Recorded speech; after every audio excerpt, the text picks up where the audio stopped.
This is Distant Replay.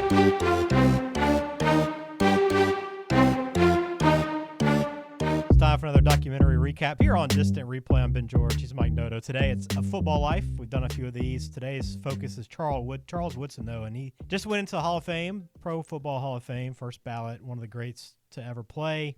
This originally aired, this documentary, December 9th, 2016. So not that old, about a year after he finished his playing career, but going back and kind of getting his story, it's timely, Mike, with us just now watching the Hall of Fame ceremony and seeing his speech.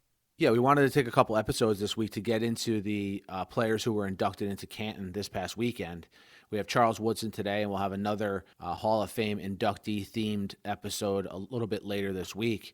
And, you know, Woodson's a career when you go back. Sometimes when these guys have such long careers, especially when they were also really good in college, you forget, specifically with Woodson, how unique his career was. Yeah, we'll dive into that some today and get into that college career, which was obviously very, very good. Still the only defensive player to win a Heisman. His whole career trajectory alongside Peyton Manning, who just went into the Hall of Fame as well. Pretty unique, but really just his whole career very, very unique in itself and really pretty special. But this documentary, we'll go through it all today on the show. We're also on Twitter, Instagram. Connect with us there. Subscribe on YouTube. We'd appreciate that as well. That helps us out a lot. And then also hit us up on whatever podcasting app you choose to listen on. We're on all of them. We have typically 3 episodes a week. Been a little busier during the summer, so things have slowed down from time to time. We got to get away for vacation occasionally, but we will try to continue on with 3 episodes a week, so please hit subscribe. So, A Football Life, Charles Woodson, they did a good job of kind of presenting this documentary. And I like what I've seen from Football Life so far is they're all kind of done in a different way. Like this one was all kind of a first person, Charles Woodson kind of taking you through his career from his perspective.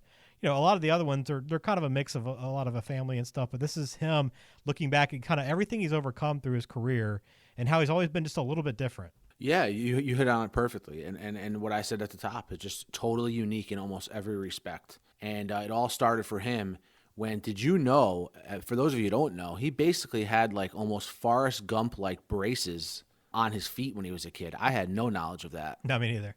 Did you think of Forrest Gump when you saw those braces or what? That's the first thing everybody thinks of because he made him so famous in the 90s. Yeah, and Charles Woodson went through like those braces were literally holding him down when he was younger. You know what I mean? Yeah. Like, literally.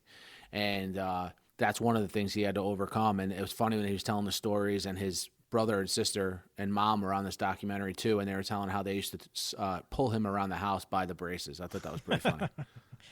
Yeah, it was pretty funny. Born in Fremont, Ohio, you know, his biggest thing, though, Mike, is his high school highlights were really good, number Unreal. one. And there's a reason why he was Mr. Football in Ohio. And I don't know that a lot of people have seen the high school highlights, but you know, the biggest thing for him was the fact that he basically left the state and joined the rivalry on the other side, basically crossed enemy lines and joined Michigan. And this must have hurt even more for Ohio State fans because you have to go back and look at his highlights. When you watch them, you're going to wonder why he wasn't a running back, like right. in college and beyond. Like it turns out, I don't think he wanted to be a running back. Was probably a big part of it, but it's insane how. I mean, we all know Charles Woodson's athletic, but specifically as a running back, I had never seen these highlights before, and they were very eye-opening. As you said, big part of his story is he goes to Michigan after he's Mr. Football in Ohio, and you got to remember, we're back in an era where this is the John Cooper, Lloyd Carr era of Michigan, Ohio State. Yeah. So it's completely the opposite of what it is now, where Ohio State can't beat Michigan in the big games. And now you got this guy from Ohio, right from his freshman year, being a great player for Michigan. Yeah, that's, you know, all the really good ones make a difference in the big games and on the biggest stages. And he's always been that guy that's been able to do that. And coming into to Michigan, you know, and seeing what he was able to accomplish there and just kind of making all the plays when he had to. I think about all the great Michigan players, right?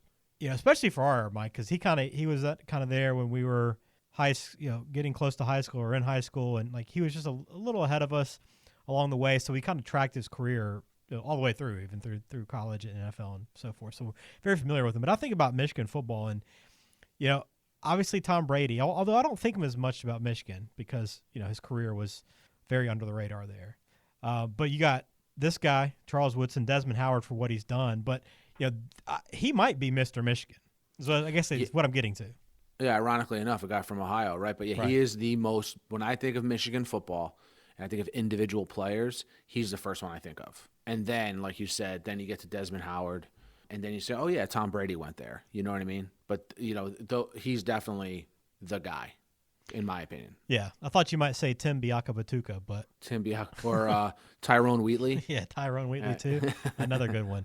But yeah, he was that guy. And really, what's so cool about his career, and what I remember a lot about his career, was that his final year, his junior year, because of the Heisman campaign. And Michigan asked him to play a little bit of offense, and when they did, I thought it was interesting because he was so good at running back. He was like, I'm not playing running back. I'm playing out wide.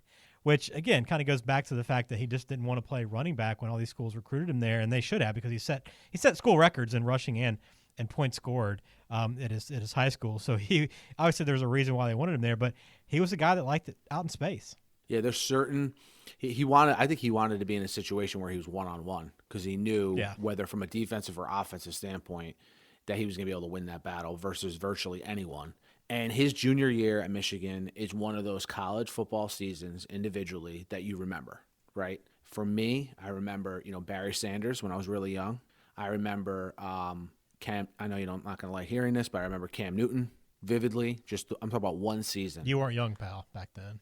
No, not Cam Newton. I wasn't young, but Barry Sanders I was. And another season I think of is this season by Charles Woodson, because of how unique it was. It was the defense, it was the offense, it was the special teams, and it was the performance versus Ohio State specifically. Yeah, and I'll tell you the reason why this season stood out to me so much, and for Alabama fans, Mike, is because Peyton Manning was the guy that kind of flipped the rivalry against Alabama. It started when he was his first year, and he led the band in Birmingham at the blew out Alabama. So by the time he got to his final year and was as good as he was, everybody I think in Alabama was pulling for Charles Woodson to win the Heisman. Like it was the best thing to see Peyton Manning not win the Heisman Trophy and watching him, which I think anybody in the SEC would have argued that he deserved it. I mean, you could have gone either way with these two guys, right? Obviously, but I mean, what Peyton did and how good he was, there was that, plenty of people that were in his corner, but so many Alabama fans were so happy to see Peyton lose out on that award to Charles. A very interesting perspective there, Ben. I love the Alabama perspective. I know I kid around with you about it sometimes on here, but it's awesome because I would never think of that. And two questions for you. Number one, why is Alabama playing Tennessee in Birmingham? That's what they used to play a lot. They don't anymore. Unreal. Obviously. Because I've been, we've discussed this numerous times on here, but I've been to Tuscaloosa, and why you would voluntarily give up that home field advantage is mind-boggling to me. They used to play all their big games, most of their big games up there.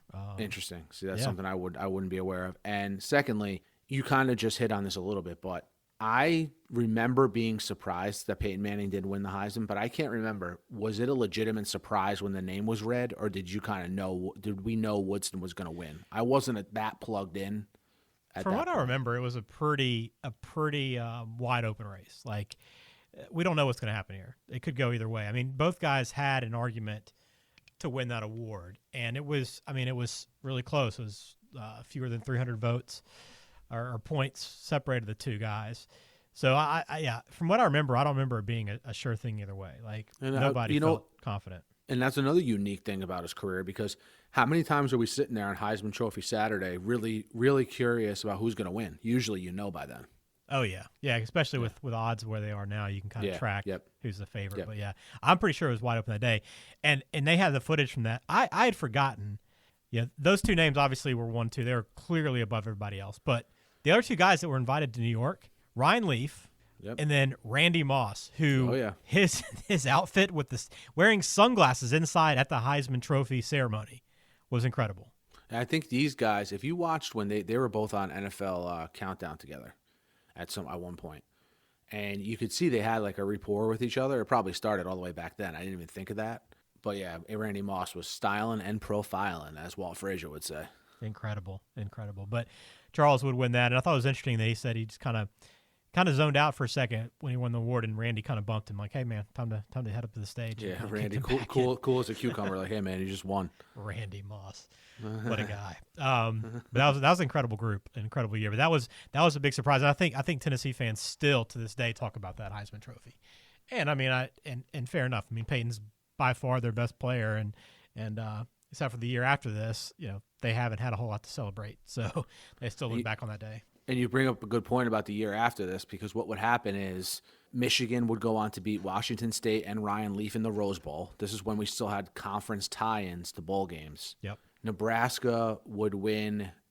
Did they win the Orange Bowl? They were usually in the Orange Bowl at that time. Yeah, I believe so. All right. I think they might have.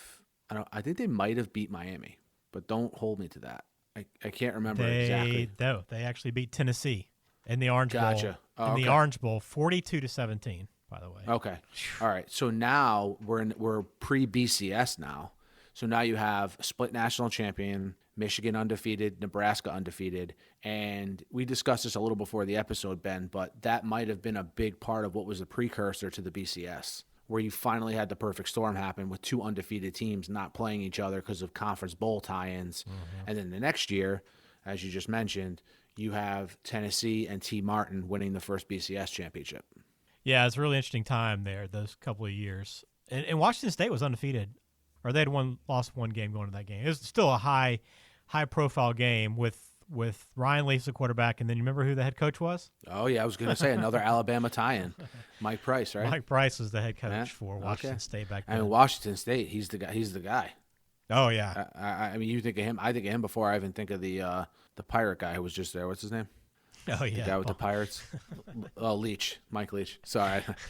That's what I think of. An adult who likes pirates. That's true. Kind of sticks out in my mind. But I am surprised looking back on that Nebraska won 42-17 over that Tennessee team. I forgot how bad that game was. And the two running backs in that game, Amon Green and Jamal Lewis, squaring off. So that was a pretty – you had Jamal Lewis and Peyton Manning. If you played fantasy football – they lost by 25. If you played fantasy football in the early 2000s – an Amon Green, Jamal Lewis matchup is like nirvana. Those guys, there was a time where those guys were like top 5 fantasy running backs too. So they really were. All right, so pro career, Charles got drafted by the Raiders. It's really interesting, Mike, because he had a really great start to his career. He carried over all the momentum, had a very great start, rookie of the year, and early in that career, he had maybe his biggest play, one of the biggest plays of his career, and at any level. Was the sack of Tom Brady that should have been a fumble in the snow, and that's the one he's probably most remembered for, right? Most memorable play he's ever been involved in. I mean, yeah. I don't think it's one of the most memorable plays in sports history. So, right, and partly because it involved two Hall of Fame players who were former college teammates. Mm-hmm. Okay. And just a fun fact, I think the second episode we ever did was on the Tuck Rule. Yeah, it was early on, for sure. It was 100 episodes ago. Literally 100 episodes ago. Yeah. But we did do an episode on the Tuck Rule, and that was just a play where he's still, I mean, you talk to him, Gruden, any Raider, Al Davis when he was still around, we discussed it on the podcast. I think it was still a fumble. I think the Patriots in the moment, I don't know if you remember that. Oh, yeah. Their body language was like they thought it was a fumble. Mm-hmm. Yeah, so you can tell it's still fresh for him. But, yeah, that's the play you think of when you think of Charles Woodson, other than the Michigan, that game versus Ohio State where he had a interception, a punt return, and a receiving touchdown. But, yeah, it's one of those plays that he called it the worst call of all time in sports, and I can't really agree to him. I can't really disagree with him. And the unique thing, Ben, is shortly after that, they lose to the Buccaneers in the Super Bowl. Yeah. He's battling injuries that season. He battled more injuries. He had a DUI arrest mixed in there. And it leads people to think that he's not a top-end corner anymore. Mm-hmm. And we see cornerbacks get to this point a lot in their career. From a playing standpoint, he always reminded me a lot of Darrelle Revis, where he didn't really look that fast, right? But no one ever beat him deep. No one ever really looked faster than him, Mm-hmm. Revis was like that a lot. Darrelle Revis in his prime, way better than Charles Woodson. But whoa, I digress. Well, it's not even close. It's okay. Not. Please, yeah. But Charles Woodson was great. But in all fairness, what makes Charles Woodson's career, in my opinion, probably better, right, is he then goes on to have a complete renaissance with the Packers. Which, I mean, and you follow the NFL closer than I do. I mean, to have that kind of fall off, that drop off, and go into free agency and then end up with the Packers. And he admitted that he had no interest in playing Green Bay. Did not want to go and play with the Packers. That was not on his list at all, not on his radar at all. And he was in this kind of in between time where, not only would he have all these injuries and deal with all that stuff, like there was talk about, is he a good teammate? Like, is he good in the locker room? There wasn't a lot of positives being said about him at that time. And even when his start at Green Bay got off to a bit of a rough start. I mean, arguments in practice where, Aaron Rodgers tells a story. He said, I don't want to hear my name in your mouth. Take my name out of your mouth, right? They're in practice to a coach, to where they almost suspended him. But he had one of the assistants stick up for him and say, hey, just give him a chance. Let's get through this. Let him work through it. And then from that point forward, he became one of the great Packers before it all ended, right? But to have that resurgence that just doesn't happen. Yeah, you got to remember with the Packers, they're notoriously known. They've changed in recent years, but especially under Ted Thompson, where they did not pick up many free agents. Number one, because it was not a premier destination. People were not dying to go play in Green Bay because of maybe the perceived lifestyle there or lack thereof. And secondly, it just wasn't in the philosophy of Ted Thompson. But if you look at this, like, say, 10-year stretch of Green Bay football, they won 2 Super Bowls. They had MVP quarterbacks both times, and it was a defensive acquisition. Reggie White with Brett Favre, Charles Woodson with the Aaron Rodgers Packers that put them over the top. And you got to remember those Packers defenses now, they were good at all 3 levels. Right. Because they had, remember B.J. Raji? Remember him? Mm-hmm. Yeah, guys like that on the defensive line. You had Clay Matthews, who was one of the best defensive players in the league at this point. And then on the next level, you had guys like Charles Woodson. And that defense, he won NFL Player of the Year in 2009 when, everyone thought he was done at this point. We're 10, 12 years into his career at this point, and he's winning Defensive Player of the Year. Very rare after a position change. So this is where Charles Woodson goes from maybe borderline Hall of Famer to like all-timer, is this stretch with the Packers. Mm-hmm. Yeah, 2010, the Super Bowl win. I thought I'd not heard the story about the Obama comment where he's in the locker room and Obama, being a big Chicago Bears fan, said, we're not going to visit him. I'd not heard him say, hey, well, if he's not going to come to us, we'll go to him. And then the next week they win the Super Bowl and they're visiting the White House. Yeah, that's probably one of those things where if you're a Packers fan, you know about it because you got like the 2010 Green Bay Packers yearbook. Those DVD, NFL yearbook shows. Sports Illustrated DVD. It's probably like a main storyline of it. But you have the thing with Obama. You have him breaking his collarbone right before halftime in the Super Bowl. I mean, I had remembered that, but I kind of forgot it. Mm-hmm. He gave the speech at halftime, which multiple Packers I've heard talk about throughout the years say how much that motivated them. Things come full circle with Obama where they do go to the White House. And what's important to remember is, like, even after that, he still plays at a high level. He led the league in interceptions at age 35. He goes back to the Raiders. He has 13 defensive touchdowns in his career, which is tied most of all time. 9-time Pro Bowler, 65 interceptions and 20 sacks. That's a crazy stat line. I know he played for a long time, but to be productive that long at that position is I know I keep on saying this word, but extremely unique. Yeah, very much so. Very much so. Yeah, I didn't realize also how long he played, because you've touched on it. He played at a high level for a long time, but the fact that he was nearly 40 years old when he finished playing is crazy to me. That he's 39 years old and still up until the very end was still very, very good.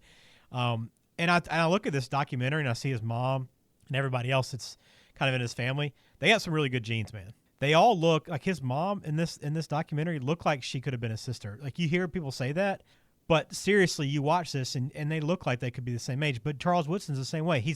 Even now, he still looks like he's only been out of the game a few years. And he has, but it looks like he's 35 or 40 maybe. And it's great in this because, like Ben mentioned, his family, his close family is in it. And they're all sitting around drinking wine because I guess Charles Woodson makes wine now. And they all look so relaxed. Like you said, they just seem like cool people to hang out with, Yeah, they do. So yeah, that was a good perspective on him. The work he does with the children's hospitals, Ben, is like incredible, isn't it? Yeah. I mean, it's when someone dedicates their time and money when they could be doing anything else. Look, Charles Woodson made enough money where he could literally be doing anything else with his life.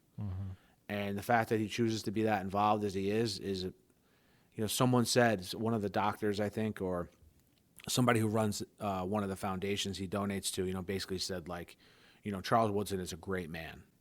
That must mean so much to him and his family, Well, when you look at athletes, Mike, that you would want to be like, I don't really think about Charles Woodson as much, but like when you watch this documentary and you look at his career, he played a long time, super successful, one of the best to play, had all the talent. And then like afterwards, uses his time to make a difference. And then also is into wine. So he has his own wine label and he's just sitting around drinking wine, like helping people out. Like, is there a better life to live than what he's living right now? Yeah, I mean, and they showed his kids a little bit, and I thought what he said about his kids was very awesome, unique. yeah. Like, hey, look, like he hits the nail on the head. Like, hey, look, you're going to get compared to me, and it's not going to be fair, but you have to do your own thing. He's like literally a lot of this documentary is Charles Woodson kind of talking to himself about himself, Right. Yep. which is it takes a little bit to get used to, but yeah, he just seems like a really, really happy, content guy.